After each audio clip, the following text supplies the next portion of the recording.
Esse programa é uma produção independente e todo o conteúdo é de responsabilidade de seus idealizadores. Boa noite! Está no ar pela Web TV Play o programa Conversa Fora.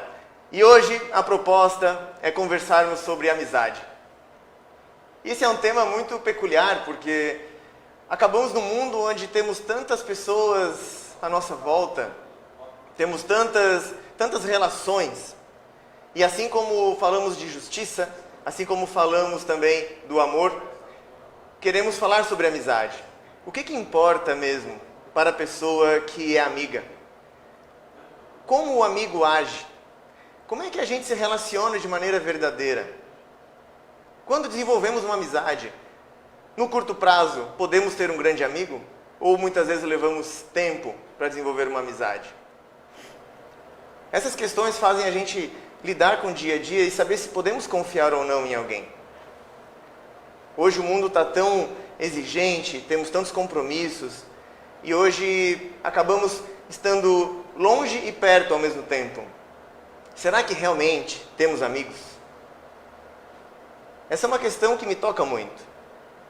E para que a gente possa desenvolver um momento de hoje à noite, de maneira a refletir profundamente sobre esse tema, e chegar a algum lugar de maneira prática, para que possamos sair desse programa melhorando a nós mesmos, sendo melhores amigos, identificando melhor quem são os nossos amigos, é que eu trouxe para vocês o professor Arilton Teixeira, um amigo meu de muitos anos, foi também meu professor de História e é um ser humano maravilhoso. Tem um amplo conhecimento, uma didática maravilhosa. Eu tenho certeza que será uma noite muito agradável para conversar com ele. Seja muito bem-vindo, meu amigo. Obrigado, Júlio. Boa noite a todos. Uma satisfação receber o convite da Web TV Play para participar desse programa. Sim. Conversa Fora. Né? Estamos aqui para debater, conversarmos sobre o que é amizade, a importância da amizade, né? Que lugar ela tem nas nossas vidas, que lugar ainda terá nas nossas vidas, né? E se também houver algum questionamento, alguém queira perguntar alguma coisa, a gente está aqui também para colaborar para que as coisas continuem melhores, porque pior do que está não pode ficar. É verdade, é verdade. Então convido você que está nos vendo e ouvindo a fazer perguntas, a colocar seus comentários. Estamos aqui justamente para criar um ambiente onde a gente colabora, onde a gente pode de alguma forma responder às suas questões e transformar de alguma maneira o seu mundo, lhe dando ferramentas para lidar com as suas emoções, com seus pensamentos, com relação ao seu dia a dia em torno desse tema. Então, para a gente começar a nossa conversa, professor Arilton, meu amigo querido, o que é amizade para você? Como é que começou esse tema no mundo? Conta um pouquinho o que é amizade, como começou. Bom, Júlio, primeiro, a palavra amizade vem de amigo. E amigo não se tem certeza da origem da palavra. Há pelo menos algumas evidências que no caso da cultura ocidental, amigo vem de amicus, latim. E também pode ter uma derivação de amore. Então, amigo, amor, começam com a vogal A, a letra A. Então, essa seria uma das definições. Amigo, aquele que tem uma relação de carinho, de confiança, de acreditar, de parceria, de confidencialidade e também, no caso de colaborar nos momentos ruins e nos momentos bons. Sim. Porque desde os princípios, a humanidade sempre procurou associar-se a alguém ou a algum grupo. Sim. Porque já há um ditado que diz que um homem não é uma ilha. Ninguém consegue viver sozinho por muito tempo. Sim. A não ser na literatura, no Robinson Crusoe. Muito difícil, né? E ainda encontrou um índio sexta-feira. E eu estava aqui pensando, enquanto tu falavas, que o tema do último programa foi amor. E aí eu estava pensando, amizade também é uma forma de amor. Só que não é o amor entre um casal. É um amor entre uma pessoa que não é seu casal, né? E me parece que é muito próximo, né? Na verdade, não é um amor de casal, mas não deixa de ser um amor e às vezes até mais forte do que um amor de casal. Porque o amor de casal ele envolve o quê? Um consenso de compatibilidade, uma atração, uma química na parte também afetiva e íntima. Porque quando ela acaba, pode acontecer também de haver um rompimento e a incompatibilidade. Agora, o amor de amigo ou de amiga, de ambos os sexos, É, na verdade, um amor que, quando ele realmente existe, é a mesma coisa que aquele ditado: na alegria ou na tristeza, na saúde ou na doença, né? Na alegria, na riqueza ou na pobreza. Porque amigo que é amigo, ele está junto com o outro ou com a outra em todos os momentos da vida. Porque, na verdade, ele é cúmplice. Existe um sentimento de cumplicidade. Então é isso que me toca, porque por mais que às vezes a gente esteja distante fisicamente, porque hoje é muito comum, às vezes a gente vai para uma cidade diferente e fica longe, mas essa sensação de cumplicidade, de pensar em tal pessoa, eu posso contar com aquela pessoa, seria isso nesse caminho? Sim, exatamente, seria nisso, porque na verdade, se você pode olhar, hoje se fala assim: é teu amigo? Alguém pergunta, não, é meu colega.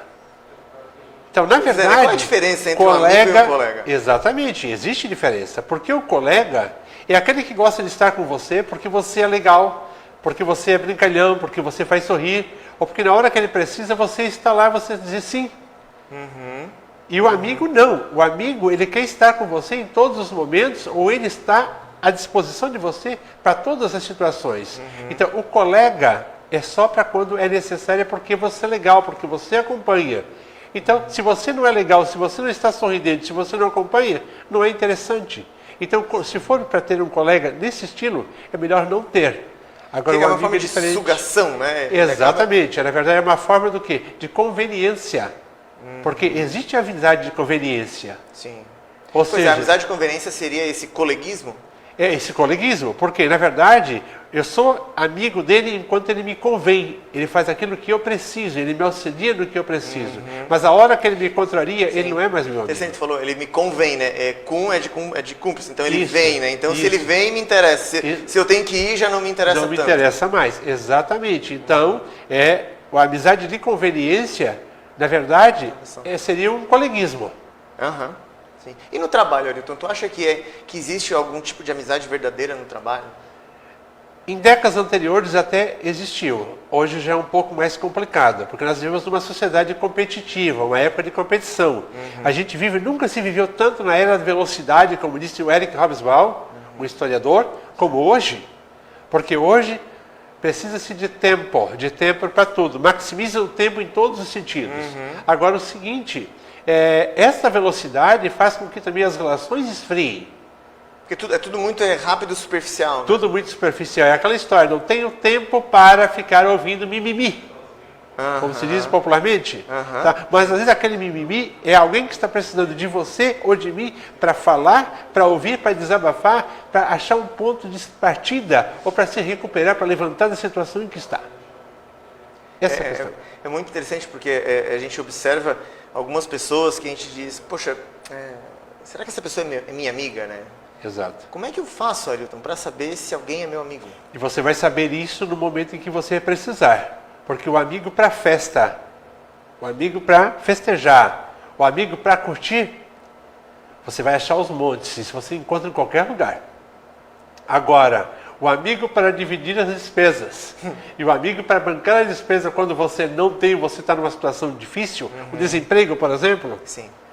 Aí já é mais complicado. E aí você vai ver quem realmente são os amigos. Existe um ditado que diz o seguinte: a hora que o navio começa a afundar, os primeiros a pular na água são os ratos.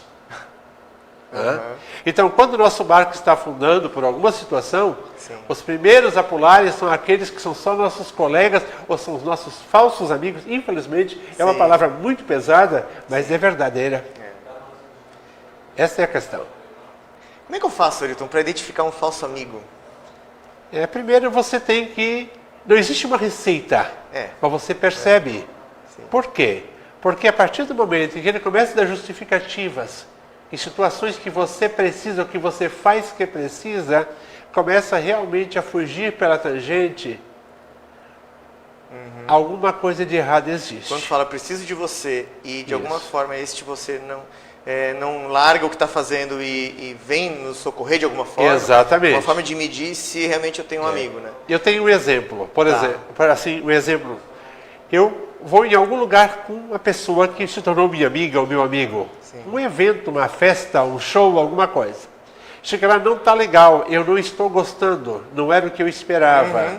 Mas a pessoa com quem eu estou acompanhando, ela está se divertindo muito. Sim. Então, tu tá vendo, né? Ela tá exatamente, gostando. Está motivada. Então, eu como amigo, se realmente é seu amigo, tudo bem, ela está feliz, eu vim com ela e vou voltar com ela. Sim. Então eu vou permanecer. Sim. É o sacrifício do amigo. Sim. Sabe que o sacrifício vem de um termo sacro ofício. Exato. E o sacro vem de sagrado, né? Sagrado. Então, sagrado no sentido assim, é mais do que o meu interesse. Isso é sagrado, isso é A algo... minha amizade é sagrada, Aham, então eu não vou aham. ferir o meu amigo ou cortar uma motivação dele naquele momento, ou dela, Sim. por causa da minha vaidade pessoal de que eu não estou gostando. Então o amigo, ele se sacrifica nesse momento, ele fica, fui junto e volto juntos. Sim. Tem uma pergunta aqui de um nosso espectador chamado Victor Alves, nosso participante assíduo. Muito obrigado pelo compartilhamento. E, bom, mensagem dele. Acredito que a amizade está relacionada ao altruísmo. Você faz pelo amigo sem esperar nada em troca.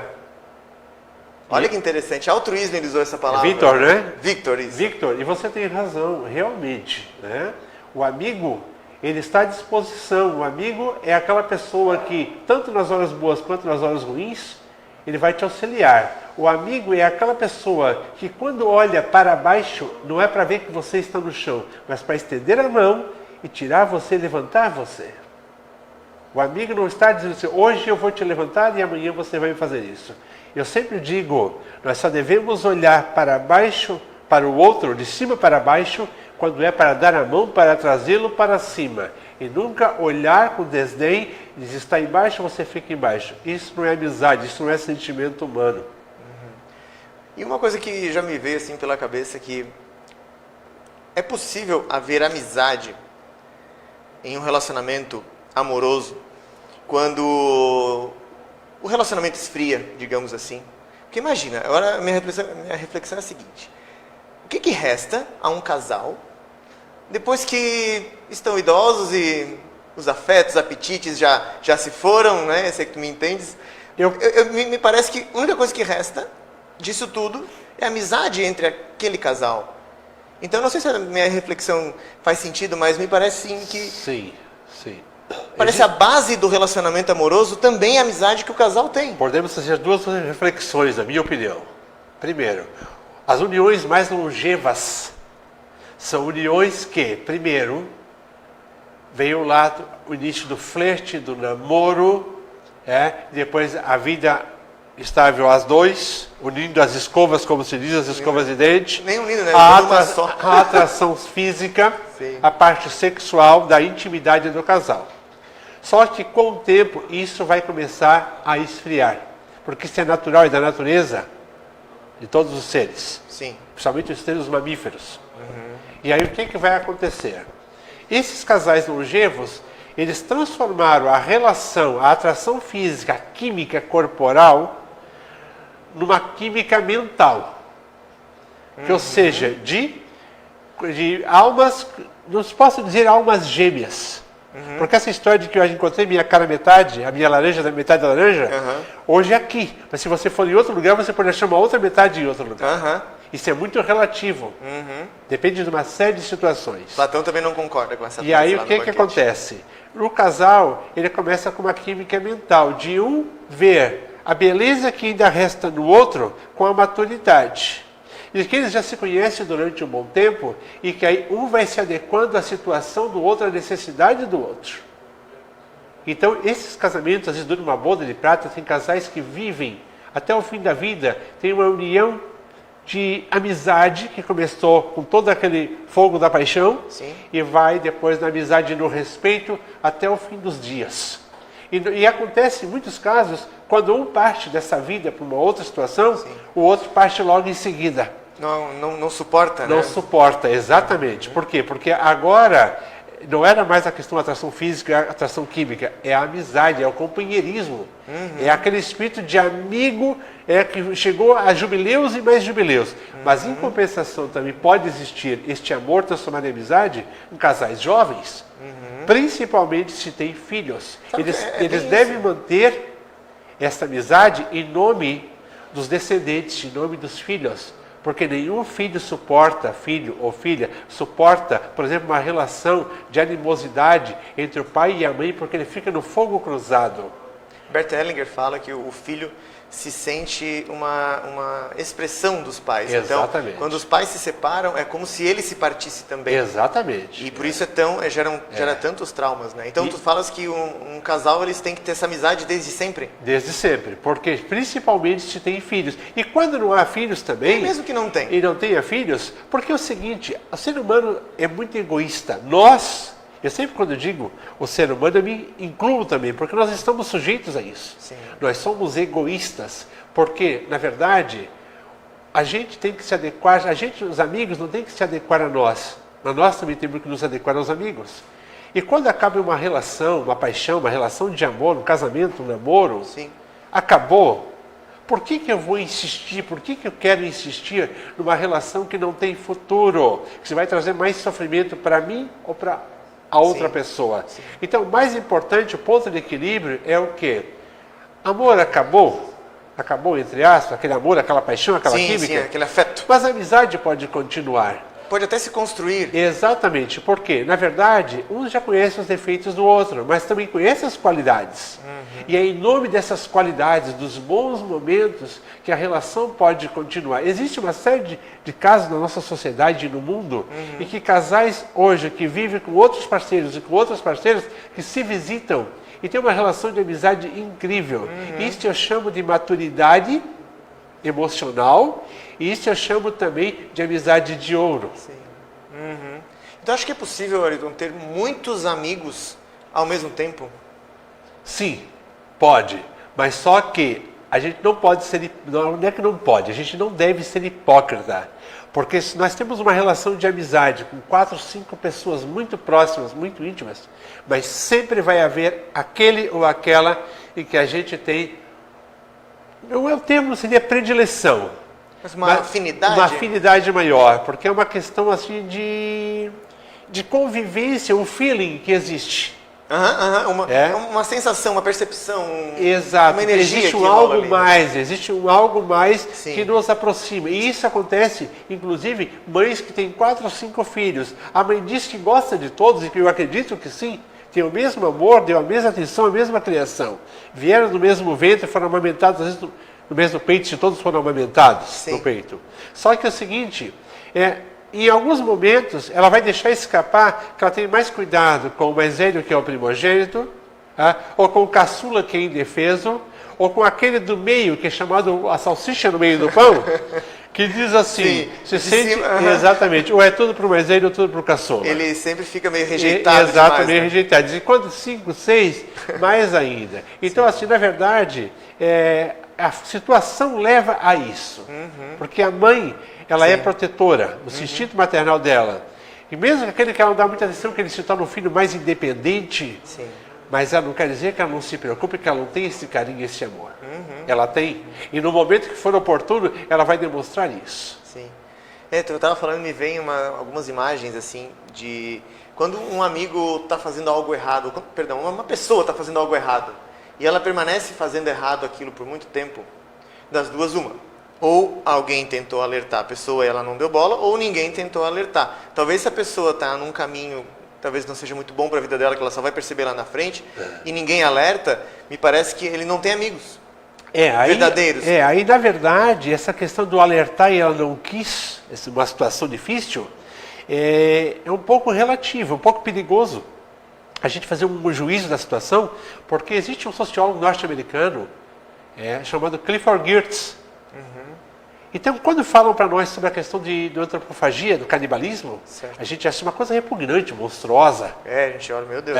Mas ele viveu aproximadamente uns 10 anos, uma década praticamente, com os nativos da Papua Nova Guiné, no Sudeste Asiático, numa tribo de canibais. Inclusive no YouTube deve ter O Último Mundo dos Canibais. Fizeram um filme em cima disso. Como é que é o título pro... O Último Mundo dos Canibais. O Último Mundo dos Canibais, tá. O Último Mundo dos Canibais. E aí o que acontece? Lá ele conviveu e ele viu, por exemplo, aquele grupo humano comer carne humana, antropofagia. Certo. E a princípio ele ficou horrorizado. Mas depois, quando ele escreve um livro, ele coloca nesse livro que a gente só vai compreender e pode avaliar uma situação quando a gente se coloca naquela situação. Na verdade, era um canibalismo ritual, como os índios nativos da América do Sul, também de outras partes da África, fizeram do Sudeste Asiático. Não é uma questão de comer, de devorar o semelhante, simplesmente pelo ato animalesco. Não é animalesco. Não é animalesco. Tá. É uma questão de adquirir a força, de aproveitar para impedir que aquela carne que conviveu com eles seja colocada na terra aos vermes. Então, a mesma coisa poderia, sim, são situações diferentes, mas de repente alguém está numa situação difícil e se alerta, e às vezes ela não quer sair daquilo ali, mas nós teríamos que ver quais razões as levaram para aquilo, para chegar a um ponto de equilíbrio e dizer assim, é por isso que estás fazendo isso, porque é o ditado que diz, ou você aprende pelo amor ou pela dor. É complicado. Às vezes tem que deixar a pessoa quebrar a cara. Exatamente. Às vezes ela sofre, às vezes ela vai ao fundo do poço. Alguns vão ao fundo do poço e não voltam mais, infelizmente. Mas tem aqueles que conseguem retornar.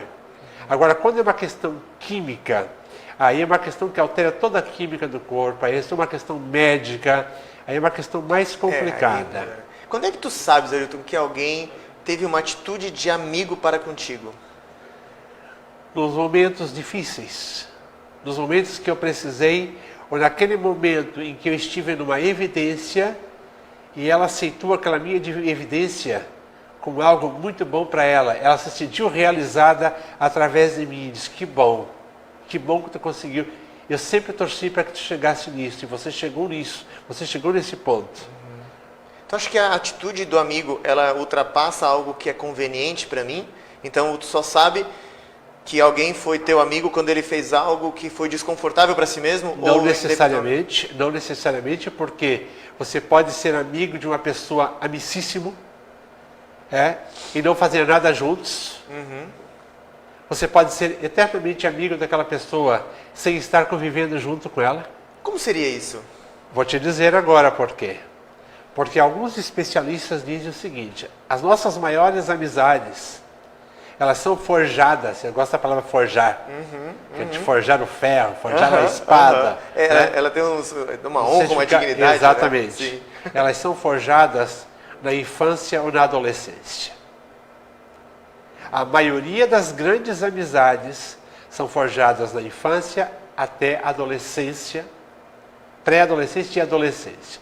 Na idade adulta, não quer dizer que não vai acontecer, mas dificilmente você, nós conseguimos formar grandes amizades, grandes amigos, os amigos do peito, como se diz popularmente.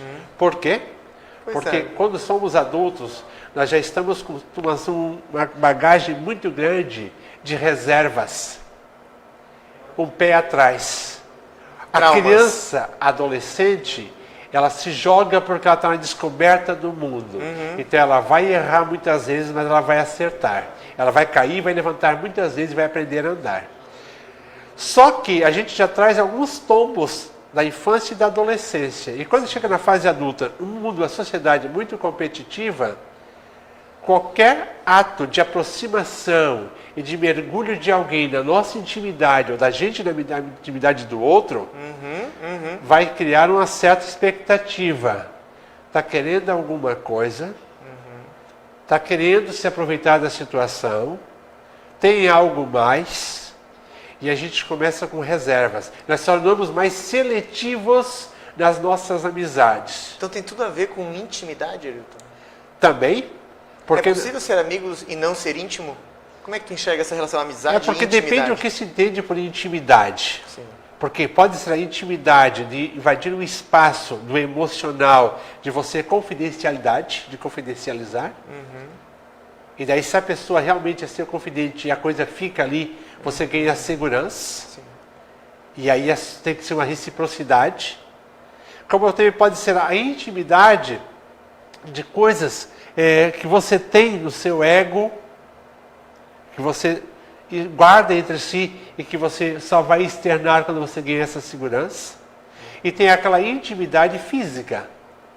Porque existe um termo em inglês, popularmente conhecido, a pronúncia talvez não seja tão correta, bromance. Como é que se escreve? Bromance, como você escreve? Bromance. Bromance. Seria o quê? uma espécie de uma relação de amigo com romance.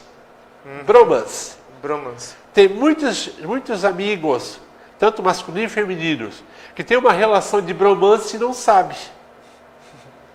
Se gosta, Se gosta, sente ciúmes, mas é só amigo. mas são amigos, mas tem até uma certa a intimidade que você falou, não tem restrições de trocar roupas juntos no mesmo vestiário, Mesmo homem e mulher.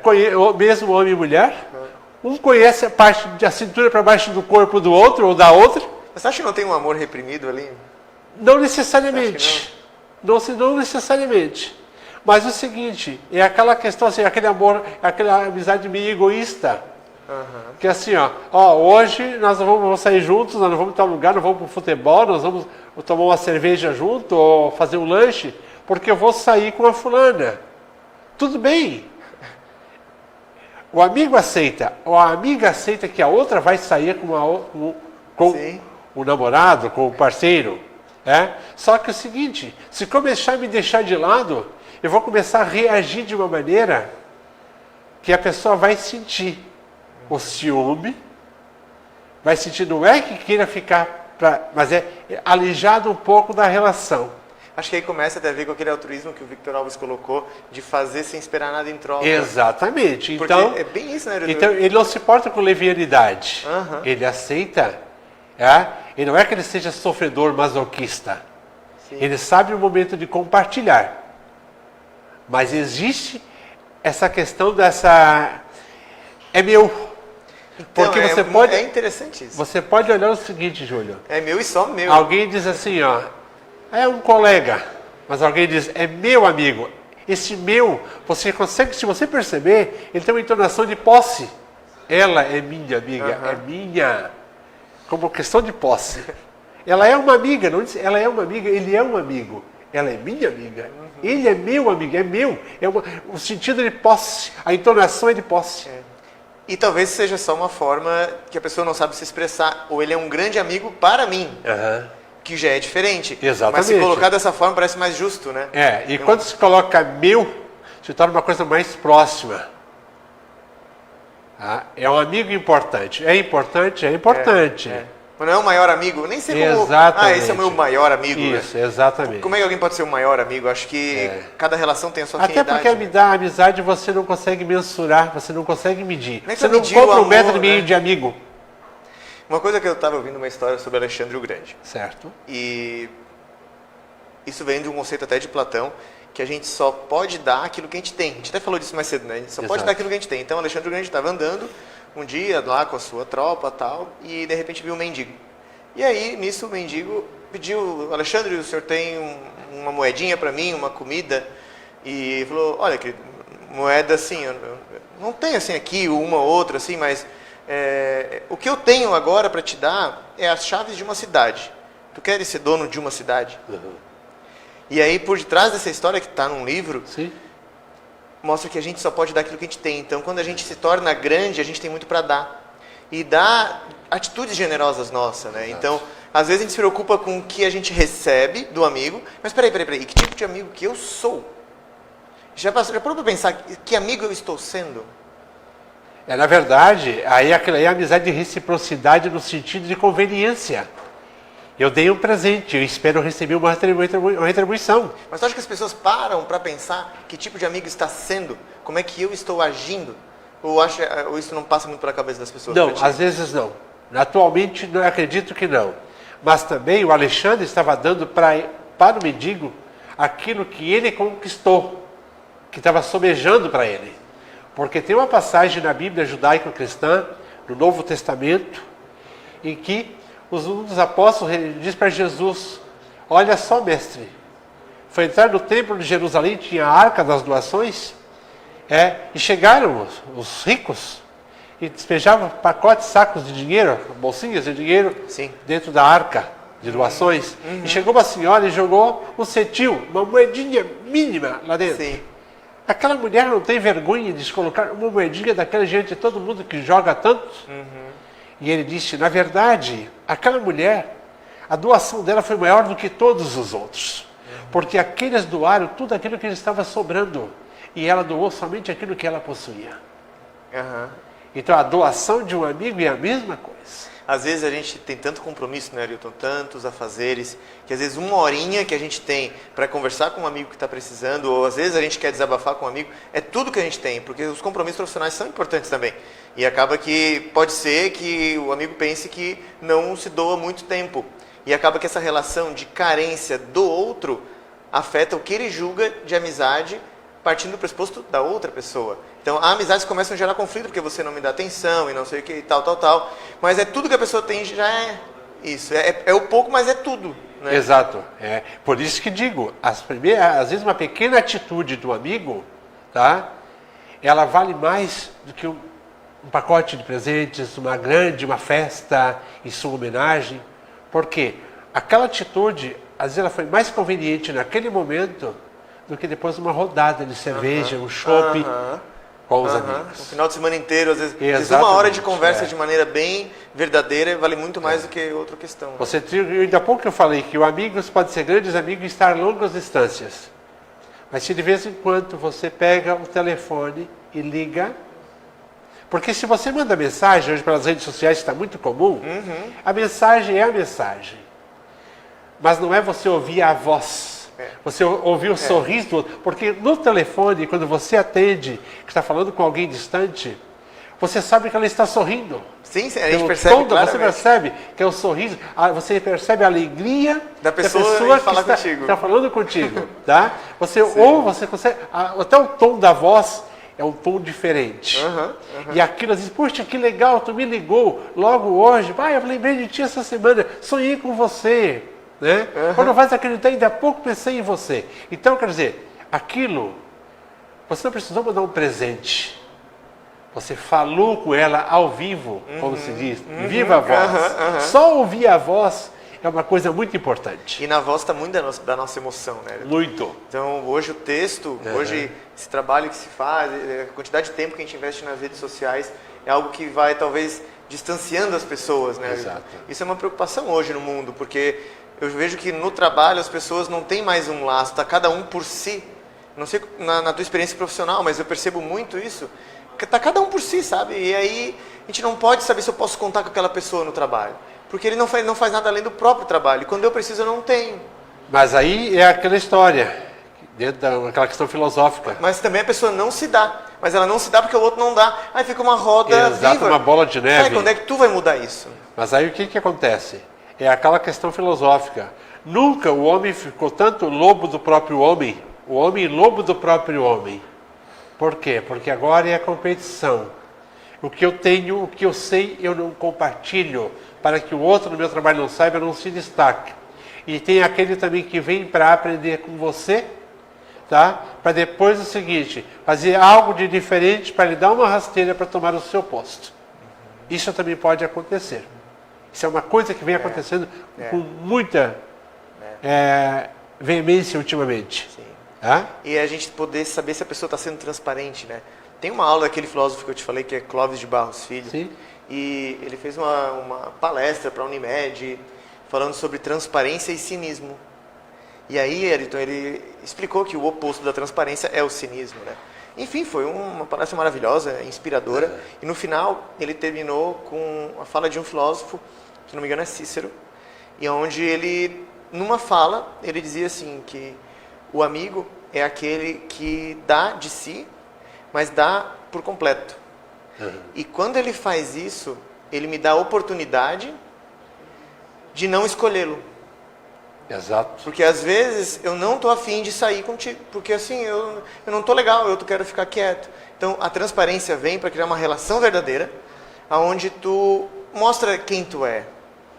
E aí que às vezes cria um embaço, porque nesse sentido, que às vezes o meu amigo não é exatamente aquilo que eu quero.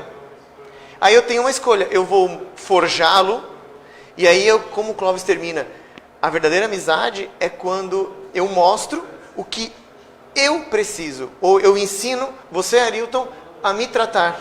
Eu ensino você daquilo que é necessário para mim, assim como eu também quero saber o que é necessário para ti. Aí, Júlio, você vai de encontro àquela frase que diz, a gente sempre espera que os amigos mudem e se adequem à nossa amizade.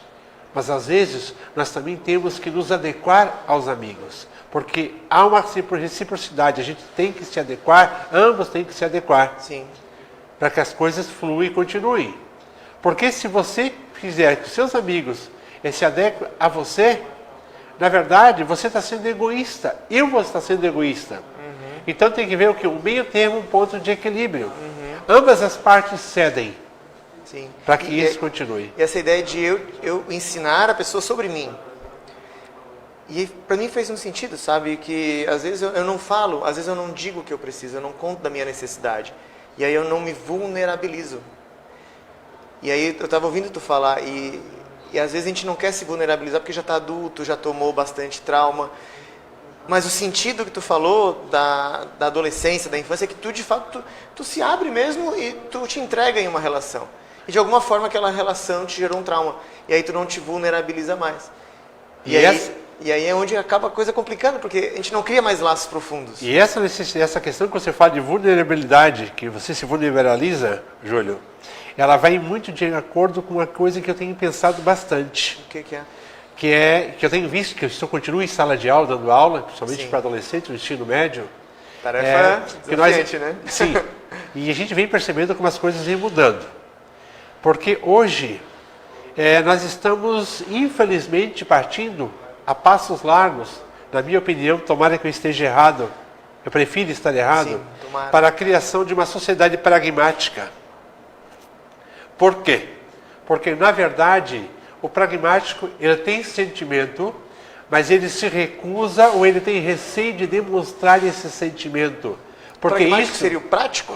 porque, na verdade, é o seguinte, ele tem que ver o seguinte, eu faço isso, você faz isso para mim, eu não tenho que te agradecer, te fazer um carinho porque você fez. Tu fez porque era necessário e muito obrigado, acabou. Tá? E se eu tinha que fazer alguma coisa, eu não vou fazer para te agradar. Eu vou fazer porque eu tinha que fazer, era a minha tarefa, ou foi necessário fazer e pronto. Então, assim, não é aquela questão de, assim, de eu mostrar que eu vou fazer alguma coisa boa, porque eu quero que as pessoas saibam que eu sou bom, ou que eu tenho interesse, ou que eu tenho sentimento, que me sensibilizou. Porque hoje está sendo vergonhoso mostrar sentimento. Os adolescentes estão fazendo muito isso. Por quê? Porque existe uma coisa chamada zoação. Porque o bullying é uma coisa, mas zoar, para eles não passa como bullying. Zoação aonde? Nas redes sociais. Então, se alguém está chorando, se alguém chora por emoção porque brigou com o crush ou com a crush, o que acontece? Eles fotografam e colocam na rede. Fulano está chorando por causa do fulano, ou fulano por causa da fulana. Sim. Então, o que acontece? As pessoas estão ficando introvertidas e não extrovertidas. Sim. Elas têm sentimento Estão se escondendo e não mostram sentimentos. Por quê? Porque você tem que ser prático. A sociedade pede praticidade. É útil? Não é útil, é descartável. Fica muito mental e acaba abandonando o emocional. E o emocional, ou ele fica sufocado, ou abandona. Quer dizer, na verdade, não vai conseguir abandonar muito. Por isso que temos tantos hoje casos de suicídio em adolescentes. Por quê? Porque não aguenta a pressão. Sem contar que na adolescência é uma explosão de Exatamente, a explosão hormonal, descoberta do mundo, contradições e tudo mais. Sim. Então, o que vai haver? Vai haver uma introspecção muito grande. E aí, o que vai fazer o quê? Vai se tornar uma sociedade cada vez mais fria, cada vez mais competitiva. E aí, eu não sei aonde que nós vamos parar. Talvez não numa sociedade espartana, uma sociedade grega de Esparta. Mas também o culto ao corpo hoje está muito exagerado. Olha só que interessante, porque as pessoas acabam se afastando, mas o culto ao corpo está exagerado. Mas justamente o culto ao corpo é uma forma de aproximação. Então, fica uma aproximação sem laço. E aí fica um uso, aquilo que Kant já era contra totalmente. O ser humano não pode ser meio, ele tem que ser fim. Não pode ser meio para o meu fim. Mas na verdade é só imagem, porque hoje você está vivendo uma sociedade de rotulação. Nós temos um texto do Simon Goldman, que era um professor da Unicamp, certo. Se não me engano um sociólogo, que ele escreve um texto, escreveu nos anos 80 um texto, Entre a Flor e o Parafuso, em que ele fala que nós vivemos uma sociedade de sinais. Sinais, sinais e sinais. E isso é uma cidade de estímulo ao consumo e que nós hoje vivemos bombardeados por sinais. E são esses sinais, tudo tem um rótulo. Que fica consumindo a gente, Ailton. Exatamente, Tá, tudo entendi. tem um rótulo. Por isso que hoje nós temos, por exemplo, tem pessoas que elas se acham maravilhosas porque ela tem o personal trainer, o personal styler, ela tem personal para tudo. Só que é o seguinte, o personal vive a vida dela, ela não vive a vida dela, ela não é personal de si mesma. Aí que tu fala, porque a gente tá tão em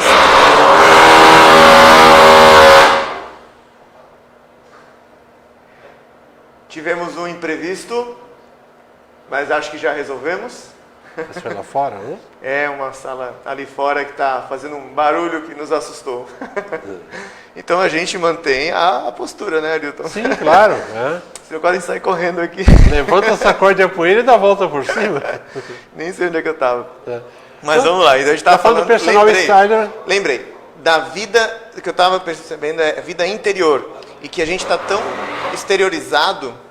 Deixa eu só um segundo. Equipe, seria possível talvez conversar com o pessoal que está fazendo esse barulho? Agradeço, viu? Muito obrigado.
Voltamos com o nosso programa filosófico falando sobre amizade, agora tudo dominado.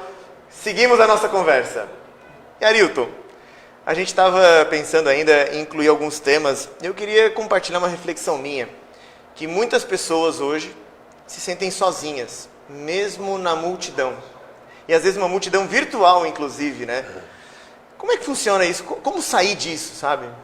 Bom, Júlio, primeiro assim, ó, algumas pessoas já me disseram assim, eu tinha vontade de ir para um deserto, para curtir uma experiência, fazer uma reflexão, uma meditação no deserto. E eu respondi, você pode fazer uma reflexão no deserto arenoso, num deserto branco gelado, num deserto, uma floresta imensa, floresta amazônica, uma região intocada.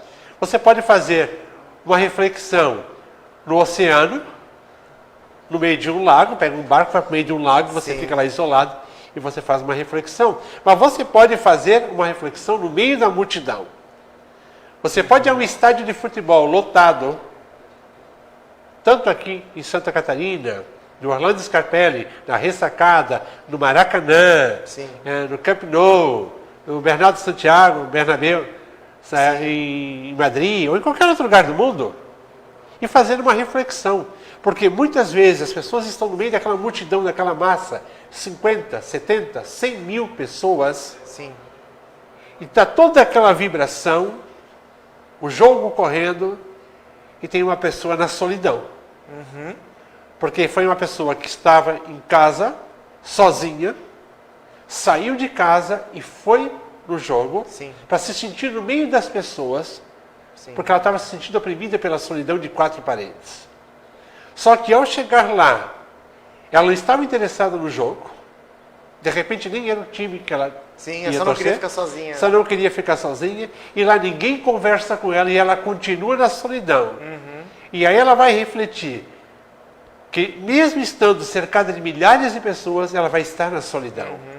Como conheço pessoas que às vezes no final de semana vai almoçar no shopping, senta-se numa mesa para não almoçar sozinha, porque mora só. Sim. Então ela tem uma falsa impressão de que ela está acompanhada. Mas ela faz a refeição, ela levanta e vai embora, ela não trocou uma palavra a não ser com o balconista no box onde ela foi comprar o alimento que ela comeu. Então você pode fazer uma reflexão no meio da multidão, quanto sozinho, porque é a mesma coisa, porque a solidão espiritual, a solidão pessoal, ela independe de você estar com alguém ou não. Eu ia falar justamente isso. Eu ia bem nesse caminho. Porque hoje, por exemplo, tem pessoas que dizem assim, ó, eu tenho muitos amigos, mas os seus amigos estão numa tela de um smartphone, ou de um monitor de um computador. Você tem muitos amigos, eu tenho muitos grupos, eu faço parte de muitos grupos. Você, telespectador, também pode fazer parte de muitos grupos. Só que quantas dessas pessoas lhe visitam? Quantas dessas pessoas lhe convidam para ir a algum lugar, ou para tomar um chopp, ou para tomar um suco, ou para fazer um lanche, ou ir a um cinema? Eu tenho muitos seguidores. Eu quero chegar onde fulano chegou. Fulano tem 1 milhão de seguidores, 5 milhões de seguidores. Tem. E quando ele está na mídia, ele tem 5 milhões de seguidores. Michael Schumacher, um dos maiores pilotos da Fórmula 1, sem esquecer do nosso Ayrton Senna, claro. Tinha milhões de seguidores. Hoje, quem fala em Michael Schumacher, infelizmente está no estado vegetativo. Quer dizer, ninguém mais fala, mas ele está numa situação que não dá para falar. Mas por que não relembra as suas vitórias, os seus feitos? Então, como ele mostrou que é possível vencer, né? Exatamente. Quem tem milhões e ao mesmo tempo não tem nada? E quantas pessoas têm milhões de seguidores e estão num estado depressivo? Padre Marcelo Rossi, o Wilderson, aquele agora que é da mídia brasileira, aquele que tem milhões de seguidores nas redes sociais, está passando por uma crise, passou por uma crise terrível de depressão profunda. O Jim Carrey agora. Jim Carrey. O cara que fazia todo mundo rir, o cara entrou numa depressão. Exatamente. Ana Paula Arósio, uma atriz brasileira, se retirou da televisão, dos palcos, foi viver numa fazenda, num sítio. Greta Garbo, uma das maiores atrizes do cinema, principalmente nas décadas do início do cinema sonorizado, 40, 50, ela simplesmente se trancou num apartamento em Nova York e ficou até o final da vida.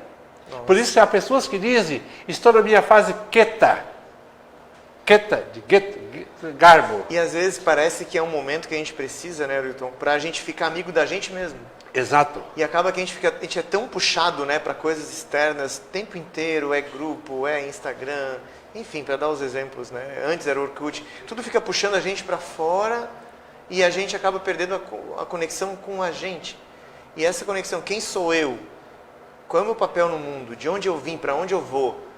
Essa amizade verdadeira consigo mesmo, eu acho que se a gente não consegue, não sei o que tu pensas, talvez se a gente pensar que se eu não consigo ter uma amizade verdadeira comigo, quem dirá eu posso ter uma amizade verdadeira com outra pessoa? Porque se eu não consigo dar a mim mesmo, como é que eu vou dar a outro? Porque eu acho que se trata de dar também. E aí as frustrações, a minha expectativa começa a se frustrar a partir do momento que alguém me bloqueou, Aí tem pessoas que sofrem, pessoas que choram, porque fulano me bloqueou. Ou deixou de me seguir no Instagram. Bloqueado, ou me deixou de me seguir, ou não me segue mais, Sim. ou não me responde, ou me excluiu. A rejeição é muito dolida para o ser humano. Né? Exatamente. Dói muito isso. Mas o interessante é que as pessoas estão se deixando, sofrendo por uma rejeição virtual, através de uma tela.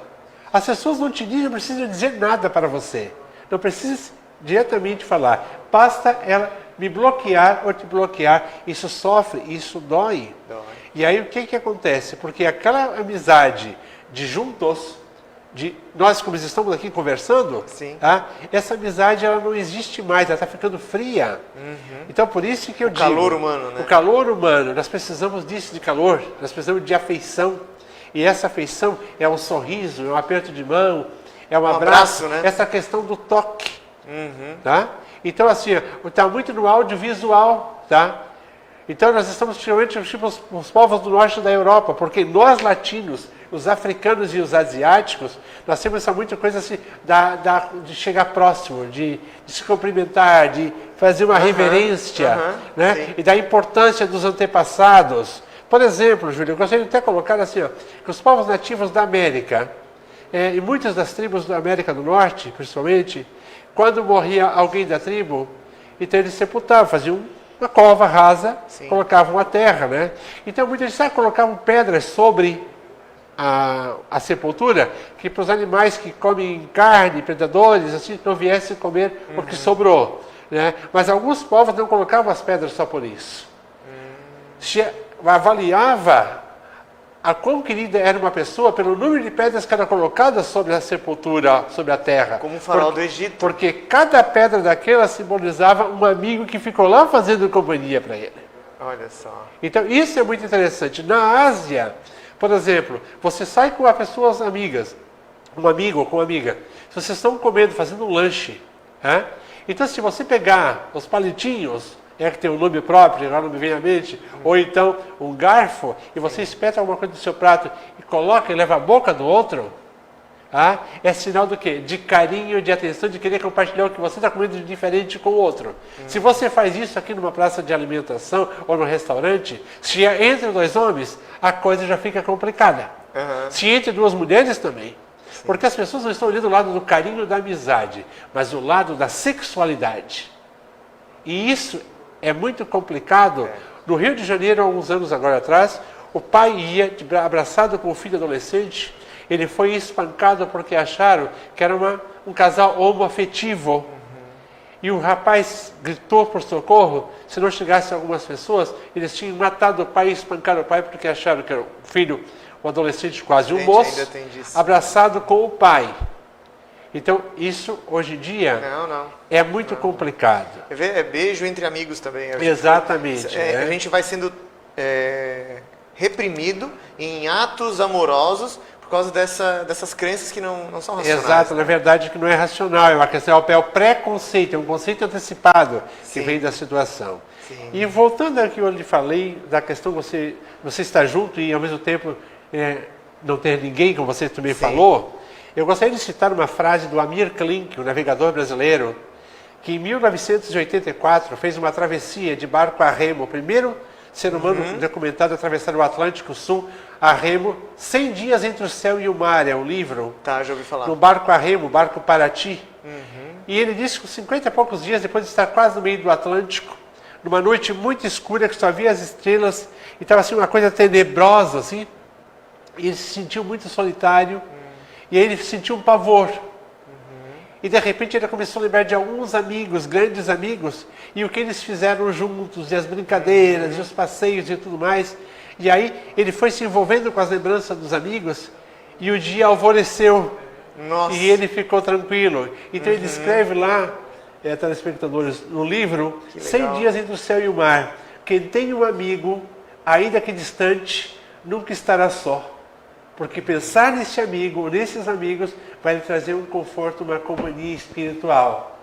Um outro, também que eu acho assim que já é um best-seller internacional, mundial, é Antoine de Saint-Exupéry, que escreveu este livro aqui, que parece um livro para crianças. Esse aqui é um livro para crianças de 0 a 100 anos, que a expectativa de vida está aumentando. E aqui tem um diálogo dele com uma raposa, aonde a raposa diz para ele: tu te tornas responsável por aquele que tu cativas. Ou seja, ele cativou a amizade da raposa. Então, quando a gente cativa a amizade de alguém, a gente se torna responsável por ela. E aí responde por isso. Exato. E tem um outro aqui, que foi lançado na década de 70, que é Fernão Capelo Gaivota, do Richard Bach. Este livro aqui conta a história de uma gaivota que queria ser diferente do bando. Ela queria, na verdade, ultrapassar limites. E se você quer ser este amigo fora do virtual, você quer ser este amigo verdadeiro, esse amigo que chega, que abraça, eu coloco a mão no Júlio: oi Júlio, tudo bem? A necessidade do toque, de tocar a mão, de sentir o calor do amigo, você tem que vencer essa barreira, assim como o Fernão Capelo Gaivota fez, de querer voar mais alto, de querer ser diferente do bando. Se o bando lhe exclui, mas alguém vai lhe dar um apoio, porque outros estão fora do bando também querendo este amigo virtual, não, mas este amigo de carne e osso, de calor humano. Né? E eu ainda citaria para o grande público uma obra que é de um escritor norte-americano que lançou uma obra na década de 30, em 1937, Como Fazer Amigos e Influenciar Pessoas, do Dale Carnegie. Este livro eu indicaria para todas as pessoas que sentem a necessidade de ter essa abertura, de poder falar com um amigo. E como fazer amigos, Júlio? De construir uma amizade. Exatamente, não é uma Não é um receita livro pronta. business, então, é um livro humano? É um livro humano, mas ele virou um best-seller internacional. Né? Ele surgiu na época da depressão, da crise de 29. Então foi justamente a época do desespero, das quebradeiras, das falências. Então as pessoas tinham que ter algo em que acreditar. Sim. E o que é que restou, além da crise financeira? A amizade, o apoio humano. Aquilo que, no fim, é o que existe, né? Exato. Porque quando a gente está vivendo, quando a gente pensa se a vida está valendo a pena, a gente começa a questionar por que pessoas eu vivo. Exato. Né? Tem um cara muito legal, já partiu desse plano, é Renato Russo, do Legião Urbana. E tem uma música chamada Monte Castelo, eu acho que o grande público conhece, muitos já ouviram. Talvez não os mais jovens, não. Mas em que ele fala, e ali tem uma letra maravilhosa, por quê? Ela tem uma parte da Epístola de São Paulo Apóstolo aos Coríntios. Ainda que eu falasse a língua dos anjos e dos homens, sem amor eu nada seria. E ela também tem uma parte que fala de que o amor, ele é tolerante. O amor não é egoísta, que é uma parte da poesia de Luiz Vaz de Camões. Nossa. Então, o Renato Russo juntou os dois e fez este poema. E tem mais uma passagem rapidinha, Claro. que é da Bíblia Judaico-Cristã, Tô adorando. do livro de Eclesiastes. Sim. Quem tem um amigo encontrou um tesouro, ou seja, tem ouro, tesouro, tem ouro. E o ouro deve ser guardado com muito carinho, muita atenção. Sim. E, bom, estamos chegando então ao final do nosso programa, esse último momento muito inspirador. E eu gostaria de pedir para você, Arilton, algumas palavras finais de alguma forma de orientação às pessoas, como se tornar bons amigos. E com as tuas palavras, a gente encerra. Bom, primeiro eu gostaria de dizer, Júlio, que amigos acontecem. A gente é tipo uma planta. Você tem que regar, você tem que cultivar. Porque se você regar, se você cultivar, ou ela vai dar flores e vai dar frutos, ou vai dar só flores. Sim. Mas amigo, na verdade, se você quer fazer amigo, você conhece uma pessoa, então você não faça o que tem acontecido muito, que isso até me dói. Bah, feio, nem te conto. Ô feia, qual é a tua feia? É um linguajar hoje muito comum. Sim. Feio, tu nem sabe o que aconteceu. Mas em vez de você dizer feio ou feia, que é de repente uma forma carinhosa, moderna, nada mais toca alguém quando você chama pelo nome. O pai às vezes repreende o filho, ele diz: bah, cara, o que tu está pensando? O que tu queres da vida, cara? A mãe diz isso para a filha: cara, o que tu queres da vida? Onde é que tu queres chegar, cara? Cara, filha, Maria Antônia, Maria Helena, Sim. Alberto, João, Gustavo, meu filho, o que tu queres? E não cara.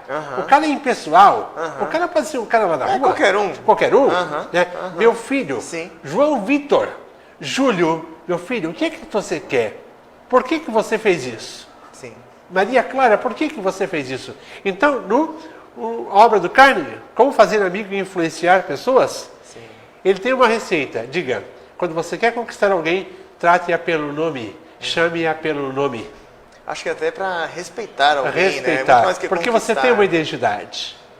E começa pelo nome. Né? Começa pelo nome. Então, assim, ó, quer ter um amigo? Abrace esse amigo, aperte a mão desse amigo, ouça este amigo, ligue para este amigo e diz, oi, tudo bem? A gente conversa direto pelas redes sociais, mas eu queria ouvir tua voz. Isso é muito importante. Então, encerramos por hoje nosso programa. Agradeço demais, Arilton, pelas palavras, pelas lindas palavras, pelas inspiradoras palavras e pela emoção verdadeira no nosso programa. Muito obrigado. Eu que agradeço a você, Júlio, a sua equipe e a Web TV Play pela oportunidade. Então é isso. Então daqui 15 dias teremos mais um tema, mas dessa vez é segredo, eu conto nos próximos dias. Então desejo a você boas reflexões sobre amizade, que você possa lembrar disso ao longo do final de semana e construir ou reconstruir, desenvolver alguma amizade com alguma pessoa que você queira. Repense como você está agindo e se torne um ser humano ainda melhor. Então desejo um bom final de semana e um forte abraço.